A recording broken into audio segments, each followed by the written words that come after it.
ఇప్పుడే జీ5 app download చేయండి. చూడండి మీ ఫేవరెట్ టీవీ షోస్ ఎప్పుడైనా ఎక్కడైనా. ఏమైంది దీనికి?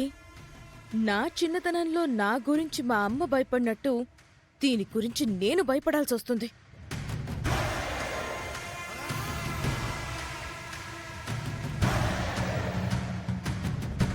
శౌర్య, ఏమైంది? ఎందుకలా ఉన్నావు? సర్లే, నీకెప్పుడు చెప్పాలనిపిస్తే అప్పుడే చెప్పు. ముందు భోంచేయ్. నీకిష్టమైన కూర కడుపు నిండా తిని వెళ్ళి నిద్రపో. తిను తిను. ఎవరు చేసిన కర్మ వారనుభవించక ఎప్పుడైనా తప్పదన్నా, అసలు వడ్డీతోటి సెసలుగా ఫలితంబు అనుభవించుట తథ్యమన్నా. రాజుగారు, ఈ సమయంలో అలాంటి పాటలేంటి? ఎందుకో పాడాలనిపించింది నిహారిక. నువ్వు తినవే. ఎంతసేపు ప్రతిమలాడించుకుంటావు? పటు.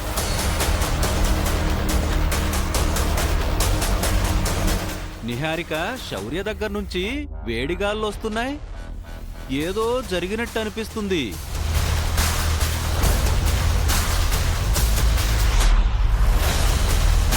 ఏయ్, ఎందుకే విసిగిస్తున్నావు? పటు, తిను.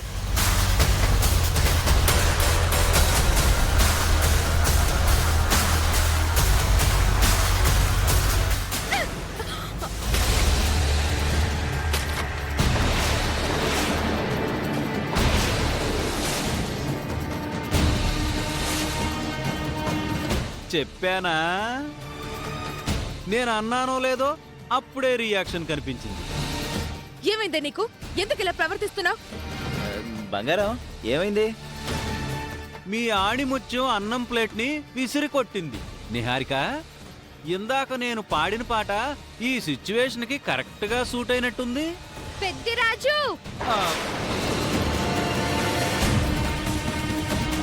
అయ్యే బాబోయ్, నేను నిన్నేమనలేదు తల్లో. నువ్వు తిట్ల పురాణం అందుకోమాక.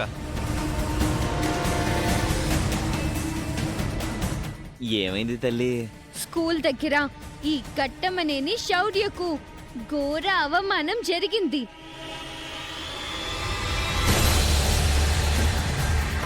అక్షయ అని ఒకతొచ్చింది. దానివల్ల షేమ్ అయిపోయాను. దాన్ని ఏం చేయలేకపోయాను. పరుగు పందెంలో ఓడిపోయాను కిట్టు.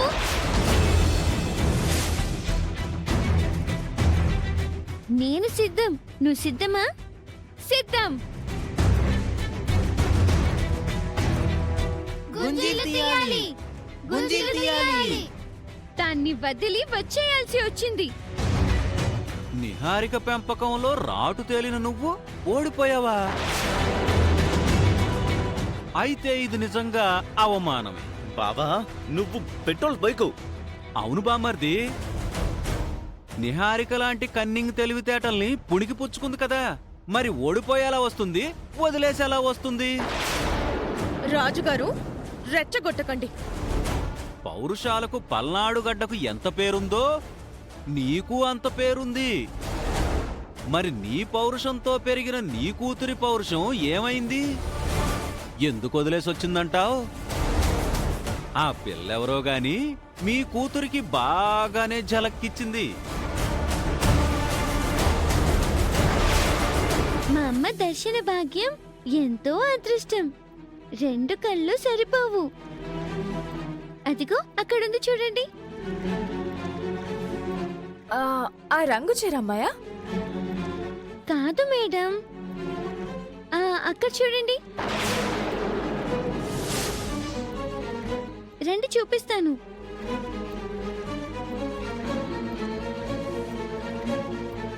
కుంకుమ రంగు చీరతో సింహం మీద కూర్చునుంది ఆమె.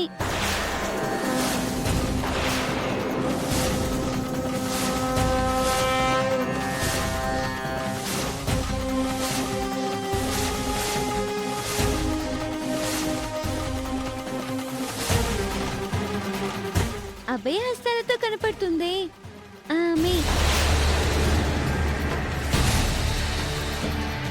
అమ్మల కన్నా అమ్మ, సింహవాహిని, త్రిశూలధారిణి, మహిషాసురమర్దిని.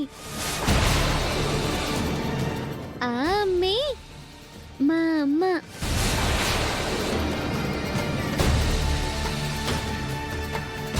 నేను మీ అమ్మ గురించి అడిగితే నువ్వు అమ్మవారిని చూపిస్తున్నావేంటి అక్షయ?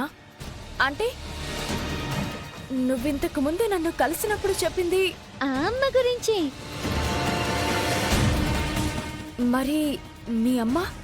నాకు జన్మనిచ్చిన అమ్మను దర్శించుకునే భాగ్యం నాకెప్పుడు కలుగుతుందో. మా అమ్మ ఎవరో తెలీదు, ఎక్కడుంటుందో తెలీదు, ఎలా ఉంటుందో తెలీదు. చిన్నప్పుడే తల్లిదండ్రులకి దూరం అయ్యాను. పూజారి నారాయణ తాతగారికి దగ్గరయ్యాను. వారే నన్ను పెంచుకుంటున్నారు. నాకే కష్టం కలిగినా సంతోషం కలిగినా ఈ అమ్మతోనే చెప్పుకుంటాను. ఆ రోజు పొట్టేలుని కాపాడడానికి డబ్బు సాయం చేసింది కూడా ఈ అమ్మవారే.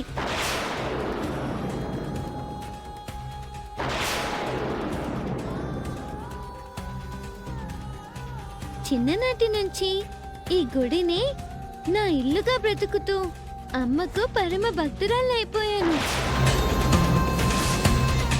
నా గురించి మీకు పూర్తిగా అర్థమైందనుకుంటాను. చిన్న వయసులోనే ఎన్ని కష్టాలని చూసావు తల్లి, కానీ ఎంతో మనోధైర్యంతో ఉన్నావు. ఆ ధైర్యాన్ని ప్రసాదించింది మా అమ్మే. చూడమ్మా, నీకొక విషయం చెప్తాను, గుర్తుంచుకో. ఎక్కడైతే ఎక్కువ నమ్మకం ఉంటుందో అక్కడే మోసం కూడా ఉంటుంది. అందుకే ఎక్కువ భక్తిని పెంచుకోకు, ఎక్కువ ఆరాధించుకో, ఎక్కువ పూజించకు. నాలా నువ్వు కూడా అన్యాయం అయిపోతావు. అర్థమైందా? అందుకే నేను గుడి వంక చూడ్డానికి కూడా ఇష్టపడను.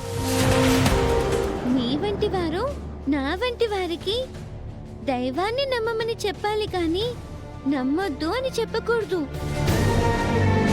మీ బండికి ఒకసారి ప్రమాదం జరిగిందనుకోండి, తర్వాత నుంచి బండి మీద వెళ్ళడం మానేస్తారా? అన్నంలో ఒకసారి రాయి వచ్చిందని తర్వాత నుంచి అన్నం తినడం మానేస్తారా? నమ్మితే నమ్మక ద్రోహం తప్పదని, అన్యాయం తప్పదని అంటున్నారు. ప్రహ్లాదుడు శ్రీహరిని నమ్ముకున్నందుకే కదా నరసింహ అవతారంలో వచ్చి హిరణ్యకశిపుణ్ణి వధించాడు. పాండవులు కృష్ణ పరమాత్ముని నమ్ముకున్నందుకే కదా యుద్ధంలో గెలిచారు. నమ్మకం విలువైనది. ఆ నమ్మకానికి అప్పుడప్పుడు పరీక్షలు తప్పవు. జీ5 యాప్ డౌన్లోడ్ చేసి అన్ని ఎపిసోడ్స్ పూర్తి ఉచితంగా చూడండి.